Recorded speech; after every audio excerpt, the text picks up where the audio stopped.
ஒன்றா ஒன்று இப்படி எடுத்துக்கலாம். இது வந்து எல்லாமே உனக்கு பொருளாதார அடிப்படையில் வியாபார நோக்கத்தில் தானே தயாரிக்கப்படுது. நான் வந்து 100 ஏக்கர் பயிர் செய்கிறேன்னா 100 ஏக்கர் தான் நான் சாப்பிட போகிறேன். எனக்கு ஒரு அரை ஏக்கரில் விளையிறது போதும் ஒரு வருஷத்துக்கு, மிச்சத்தை நான் விற்று வியாபாரம் பண்ணிக்கிறேன்ல. ஸோ பாப்புலேஷன் ஒரு காலகட்டத்துக்கு பிறகு அதிகமாக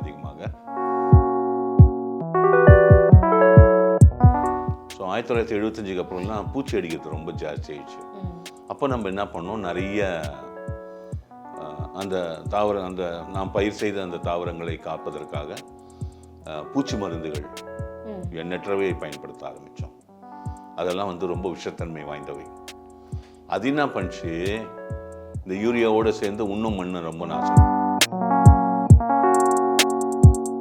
நெல் பயிர் செய்கிற 30-35 மூட்டை 40 மூட்டை வரணும், அட்லீஸ்ட் ஒரு 30 பேக்ஸாவது வரணும்.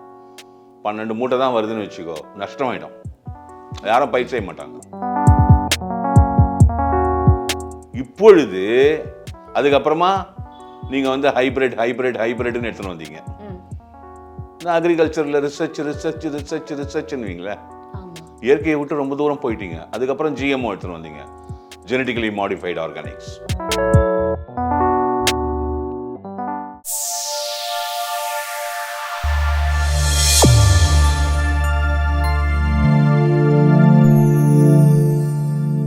வணக்கம் நேர்களே, டாக்டர் சிகேன் அவரோட யூடியூப் சேனலுக்கு உங்கள் எல்லாரையும் அன்புடன் வரவேற்கிறோம். ஒவ்வொரு வாரமும் இல்லை நம்ம வந்து டெய்லி நிறைய எபிசோட்ஸ் வந்து நம்ம பேசுகிறோம், நிறைய விஷயங்கள் வந்து கற்றுக்குறோம். இன்ஃபேக்ட் சார்கிட்ட நான் அப்படி தான் பார்க்குறேன்.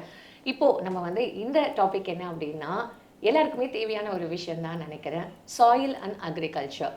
சார், இப்போது இந்த விவசாயம் தான் வந்து நம்மளோட வந்து ஒரு பேக் போனாக நம்ம பார்க்குறது. இந்தியாவில் அக்ரிகல்ச்சர் எவ்வளோ இம்பார்ட்டண்ட்டான ஒரு விஷயமா இருந்ததுன்றது நமக்கு தெரியும். நம்ம வந்து அது மட்டும் இல்லாமல் நம்ம ஒவ்வொரு மிருகங்கள் தாவரங்கள் இது எல்லாத்தையுமே வந்து நம்ம டிபெண்ட் பண்ணி தான் சார் இருக்கோம். அது எல்லாமே நம்ம வந்து கடவுளாக பார்க்குறோம், அந்த மாதிரி தான் இருக்குது. ஆனால் இப்போ வந்து அந்த சாயில் அண்ட் அக்ரிகல்ச்சர் அந்த ஃபர்டைல் கொடுக்கறது எல்லாமே முன்னாடி இருக்கிற காலத்தோட ஒப்பிடும்போது அது எப்படி சார் இருக்குது? நீங்கள் இந்த தமிழ் மருத்துவத்தில் இருக்கீங்க, நீங்கள் நிறைய விஷயங்கள் இன்னுமே இதில் இன்வால்வ் ஆகி இதோ இப்போ நீங்கள் ஜாகரி கூட இன்ட்ரடியூஸ் பண்ணியிருக்கீங்க. அப்போது நீங்கள் அதை இன்ட்ரடியூஸ் பண்ணும்போது இருந்த அந்த கனிம வளம், இப்போ இருக்கிறது இந்த வளங்கள், இதை நீங்கள் எப்படி பர்சனலாக அதை பார்க்குறீங்க? உணவு தான் பிரதானம், ஒன்றி முதற்றே உலகு. நீ எவ்வளோதான் பராக்கிரமசாலியாக இருக்கலாம், நீ அமெரிக்க ஜனாதிபதியாக இருக்கலாம், இந்திய பிரதம மந்திரியாக இருக்கலாம், பசி வந்தால் 10 பறக்கும். தெரியா? ஆமாம் சார். ஆகாரம், சோறு, அது இல்லைன்னா எதுவுமே கிடையாது. நீ ராக்கெட்லேயே போகலாம், நீ பிளேன்லேயே உட்காந்துருக்கலாம், சாப்பிட்டாகணுமே. பசி வந்தால் எல்லாம் கிழிஞ்சிடும். புரிஞ்சுதா? புரியுதா? சாப்பிடாம இருந்தால் செத்துருவேன். ஓகேயா? அதுக்கு நம்ம சப்போர்ட் பண்ணுறது என்னது? வேளாண்மை, அக்ரிகல்ச்சர். ஒரு காலகட்டத்தில் நம்ம மனிதன் பிறந்த காலகட்டத்தில் அவனுக்கு எதுவுமே தெரியாதுன்னு வச்சுப்போம். இயற்கையில் இருக்கிறத எல்லாத்தையும் எடுத்து சாப்பிடுவான். ஓகே, இயற்கை அவ்வளோ கொடுத்துருக்குது. இந்த உலகத்தில் எதுவுமே வந்து தனித்துவம் பெற்றவை கிடையாது. எல்லாமே டிபெண்ட் ஃபேக்டர் தான், இண்டிபெண்ட் ஃபேக்டர் எதுவுமே கிடையாது. இப்போ நம்ம வந்து கடல் வாழ் உயிரினங்கள், மெரைன் ப்ராடக்ட்ஸை உணவாக பயன்படுத்துகிறோம். பேர்ட்ஸ், எக்ஸ் இதெல்லாம் பயன்படுத்துகிறோம், பால் பயன்படுத்துகிறோம், தாவரங்கள் கூட தான் சார். அதுக்கப்புறமா மிருகங்கள் இறைச்சிகள் பயன்படுத்துகிறோம். அதுக்கப்புறமா வந்து உங்களுக்கு தானியங்கள், பருப்பு வகைகள், எண்ணெய் வித்துக்கள், காய்கறிகள், பழங்கள் இதெல்லாம் பயன்படுத்திட்டு வரோம். ஓகேங்களா? இப்போது ஒரு காலகட்டத்திற்கு பிறகு நமக்கு எதெல்லாம் நமக்கு சிறந்த உணவோ நம்ம இயற்கையிலிருந்து தேர்ந்தெடுத்து கொண்டது. ஓகேங்களா? அதை நம்ம வந்து அதனுடைய விதைகளை அபிவிருத்தி செய்து பயிர் செய்ய ஆரம்பித்தோம். எங்கேயும் நீ போய் இப்போ நான் போய் காட்டிலலாம் போய் தேடி எடுத்துன்னு வருவானா, என் நிலப்பதியில் நான் பயிர் பண்ணி எடுத்துக்கிறேன். புரியுதா? இல்லைன்னா தேடின்னு போனோமா, எங்கே முளைச்சிக்குதோ அங்கே போனோமே. நீ அப்படி தானே வந்திருக்கணும் விவசாயம். இப்போ என் நிலத்தில் என் நிலம் கிடையாது, பூமி தாய், பயிர் செய்கிறோம்.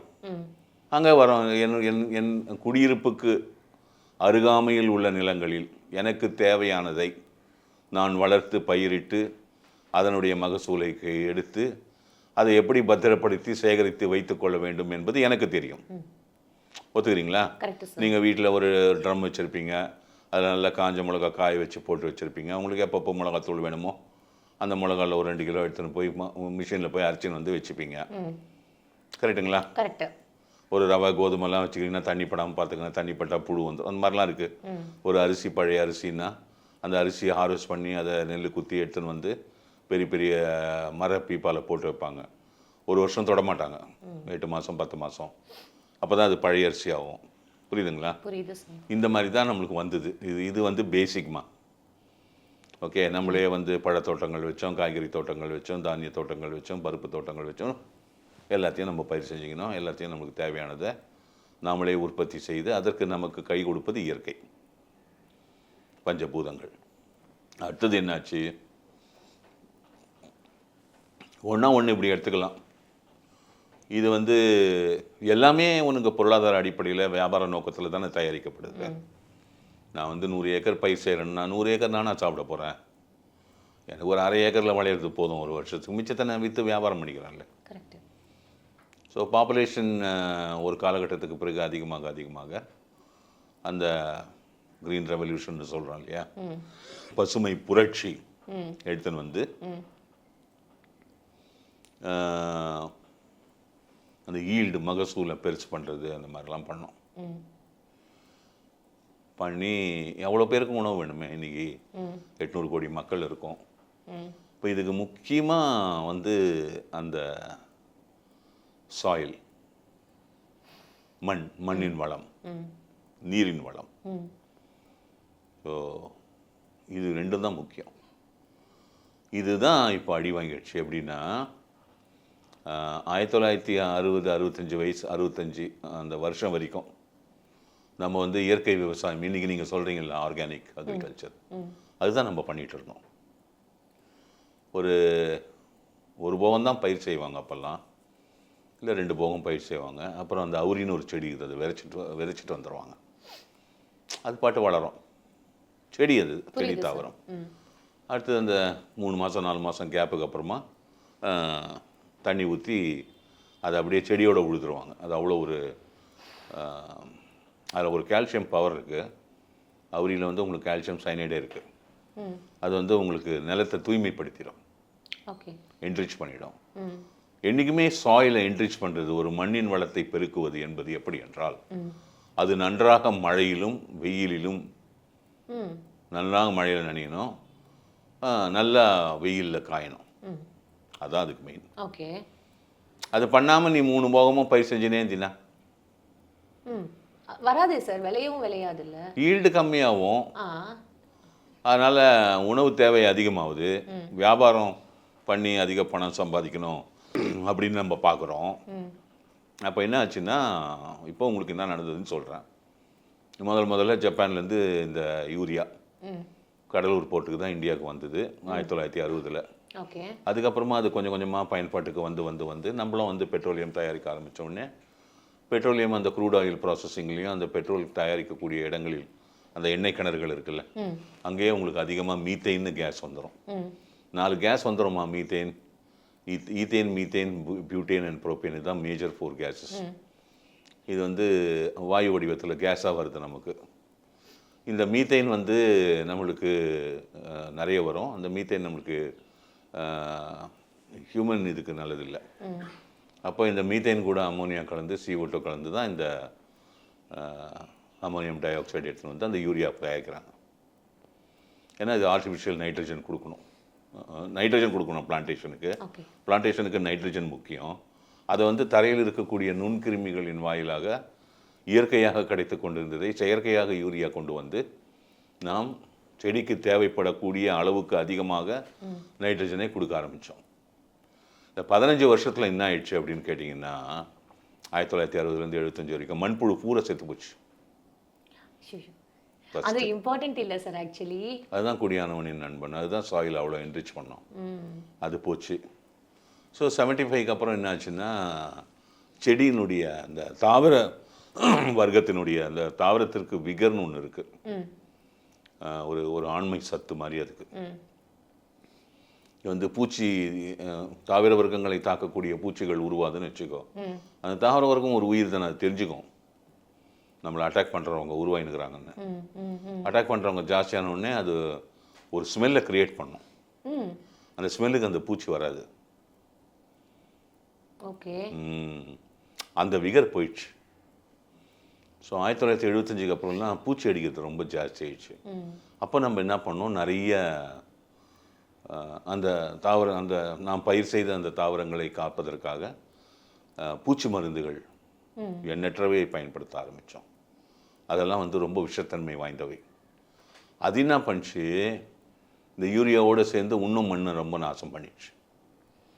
நல்ல பூச்சிகள் எல்லாம் தாவர வர்க்கத்திற்கு பயன் தரக்கூடிய நல்ல பூச்சி வகைகளும் இருக்கின்றன, அதையும் சேர்த்து சாவடிச்சிச்சு. புரியுதா? புரியுது சார். அங்கே போய் மாட்டிக்கிச்சு. பை another நெக்ஸ்ட் 15 இயர்ஸில் 1990 சாயில் வந்து மலடாயிடுச்சு. மண் மலடாகிவிட்டது. ஏனென்றால் மண்ணில் இருக்கக்கூடிய அந்த நுண்கிருமிகளின் உலகம் ஆல்மோஸ்ட் முற்றிலுமாக அழிந்து விட்டது. இந்த வார்த்தையே ரொம்ப இதுவாக இருக்குல்ல சார், கஷ்டமாக இருக்கு ஆக்சுவலி. ஆமாம். அப்போ வந்து என்ன ஆயிடுச்சுன்னா, இப்போது அதுக்கு அந்த 1990க்கு பிறகு விவசாயம் என்பது உலகம் முழுவதும், ஓகேங்களா, அந்த ஆர்டிஃபிஷியல் ஃபெர்டிலைசர் இருக்குது பாருங்கள், செயற்கையாக ரசாயனங்களை பயன்படுத்தி உருவாக்கக்கூடிய உற்பத்தி செய்யக்கூடிய உரங்களை மட்டுமே அடிப்படையாக கொண்டு இயங்கக்கூடிய ஒரு துறையாக மாறிவிட்டது. ஏனென்றால் இந்த உரங்களை நீ போடவில்லை என்றால் உங்களுக்கு மகசூல் கிடைக்காது. ஒரு ஏக்கர் நெல் பயிர் செய்கிற 30-35 மூட்டை 40 மூட்டை வரணும், அட்லீஸ்ட் ஒரு 30 பேக்ஸாவது வரணும். 12 மூட்டை தான் வருதுன்னு வச்சுக்கோ, நஷ்டமாயிடும். யாரும் பயிர் செய்ய மாட்டாங்க. நீ 20,000 ரூபாய் செலவு பண்ணி பயிர் செஞ்சு 10,000 ரூபாய் வந்தால் 10,000 ரூபாய் நஷ்டம் இல்லை. நான் எங்கே போவேன்? நான் என்ன மாதம் மாதம் எனக்கு என்ன சம்பளமாக வருது? உங்களை மாதிரி இல்லையே, நான் விவசாயி. அப்போது எனக்கு வந்து இந்த உரத்தை போட்டால் தான் எனக்கு மகசூல் கிடைக்கும். வேறு வழியே இல்லாமல் அந்த நிலைமைக்கு வந்து நின்றுட்டோம். இன்னொன்று வந்து உலகம் முழுவதுமாக நாம் தினந்தோறும் எடுக்கக்கூடிய இந்த கச்சா எண்ணெய், millions and millions and millions of barrels, இதோட ப்ராசஸிங், இதிலேருந்து கிடைக்கக்கூடிய மீத்தேன், இதெல்லாம் என்ன பண்ண போகிற? இது வந்து உரம் தயாரிக்கிறதுக்கு பயன்படுவதனால், உரத்தை அடிப்படையாக மட்டுமே கொண்டு விவசாயம் இயங்கக்கூடிய நிலைமைக்கு வந்துவிட்டதனால் இந்த உர வியாபாரம் என்பது மிகப்பெரிய ஒரு பிஸ்னஸ் போயிடுச்சு. அது ஸ்கேம் மாதிரியா சார்? ஸ்கேம் கிடையாதுமா. என் உரம் இல்லைன்னா உனக்கு விவசாயம் கிடையாது. உன் விவசாயம் இல்லைன்னா உன் நாட்டு மக்களுக்கு சோறு கிடையாது. அது மாதிரி தான் சார் இருக்கு. அந்த மாதிரி வந்த உடனே இந்த உரம் வியாபார சந்தை விஸ்வரூபம் எடுத்து விட்டது. இப்பொழுது அதுக்கப்புறமா நீங்கள் வந்து ஹைப்ரிட்னு எடுத்துன்னு வந்தீங்க. இந்த அக்ரிகல்ச்சரில் ரிசர்ச்னுவீங்களே, இயற்கையை விட்டு ரொம்ப தூரம் போயிட்டீங்க. அதுக்கப்புறம் ஜிஎம்ஓ எடுத்துன்னு வந்தீங்க, ஜெனட்டிக்கலி மாடிஃபைடு ஆர்கானிக்ஸ். அதில் வந்து என்ன பண்ணாங்க வளர்ச்சி அடைந்த நாடுகள், என்கிட்ட விதை வாங்கி நீ ஜிஎம்ஓ பண்ணு, மகசூல்லாம் ரொம்ப பயங்கரமாக இருக்கும் அப்படின்னு பண்ணாங்க. அப்போ என்ன ஆச்சுன்னா, இந்த ஜிஎம்ஓவை நீ பயிர் செஞ்சினா உனக்கு இதிலிருந்து விதை எடுக்க முடியாது. நீ ஒவ்வொரு வாட்டியும் விதையை அவங்க தான் கொடுக்கணும் உனக்கு. அந்த விதையை நீ உருவாக்க முடியாது. ஆமாம். அப்போது உன் நாடு மொத்தம் 140 கோடி மக்களுக்கும் வேளாண் துறையிலிருந்து வரக்கூடிய உணவை ஆதாரமாக கொண்டு இயங்கிக் கொண்டிருக்கும் ஒரு நாடு, அந்த வேளாண் துறைக்கு தேவைப்படக்கூடிய உயிரின் ஆதாரமான விதைகளை மற்றவர்களை நம்பி கையேந்திய நிலைமைக்கு உன்னை கொண்டு வருவதற்காக அது வடிவமைக்கப்பட்டது. அதை தான் எதிர்த்தாங்க, முடியவே முடியாதுன்னு உடைச்சாங்க அதை. இல்லைன்னா என்ன நீ அவன் விதை கொடுக்கலன்னா நீ சாவணும். புரியுதா? உனக்கு ஏது சோறு? இப்போ என்ன ஆயிடுச்சு அப்படின்னு கேட்டிங்கன்னா, இந்த மாதிரி நாம் ரசாயன அடிப்படையில் வேளாண் துறையை மாற்றி அமைத்ததினால் இந்த இந்திய துணைக்கண்டத்தில் உள்ள விவசாய நிலங்கள் 70 அடியிலிருந்து 120 அடி வரை மண் மலடாகிவிட்டது. இதை நீங்கள் மாற்றி அமைக்க வேண்டுமென்றால் இதற்கு நீண்ட காலகட்டம் தேவைப்படும். ஆனால் உங்கள் விவசாயத்தை நிறுத்த முடியாத காரணத்தினால் அந்த ரசாயன உரங்களை பயன்படுத்தி மட்டுமே விவசாயம் செய்ய வேண்டிய நிலைக்கு தள்ளப்பட்டதினால் இந்த விவசாயம் இந்த ஒரு ரசாயன அடிப்படையில் தான் இன்றைக்கும் நடந்து கொண்டு வருகின்றது. இந்த நிலை எங்கே போய் முடியும் என்பதை யாராலும் ஜீரணிக்க முடியாது. வணக்கம். சார் சொல்கிறதெல்லாம் கேட்கும்போது இதுக்கெல்லாம் என்ன சொல்யூஷன்னு நினச்சாலே பயமாக இருக்குது. மண் மலடாகுதுன்ற வார்த்தைலாம் எவ்வளோ பெரிய வார்த்தைகள் இல்லை. 70 அடியிலேருந்து 120 அடி 130 அடியெல்லாம் சொல்கிறாரு. இன்னும் கொஞ்சம் நாளில் நம்ம என்ன சாப்பிடுவோம்? சரி, நம்ம அடுத்த ஜென்ரேஷனுக்கு என்ன கொடுக்க போகிறோம் தெரியலல்ல. எனக்கும் புரிய மாட்டேங்குது. இன்னும் நிறைய விஷயங்கள் நம்ம சார்கிட்ட பேச தான் போகிறோம். மீண்டும் அடுத்த சுவாரஸ்யமான எபிசோடில் உங்களை வந்து மீட் பண்ணுறேன். உங்களிடமிருந்து விடைபெறுவது உங்கள் அம்மா தான்.